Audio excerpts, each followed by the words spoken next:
முதலாக படிக்கிற பாடம் விடுகிற நேரம் முடிக்கிற பாடம் இதுதான் காதல் எனும் பாடம். இது நாளெல்லாம் படிச்சாலும் அழுக்காது.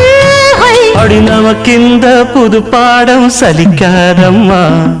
பள்ளிக்கூடம் போகலாமா, அதுக்கு புத்தகத்தை வாங்கலாமா.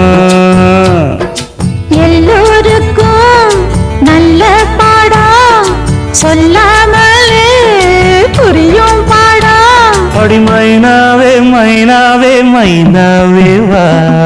பள்ளிக்கூடம் போகலாமா, அதுக்கு புத்தகத்தை வாங்கலாமா. சொல்லி சொல்லி கேட்கலாமா, மனச சுத்த விட்டு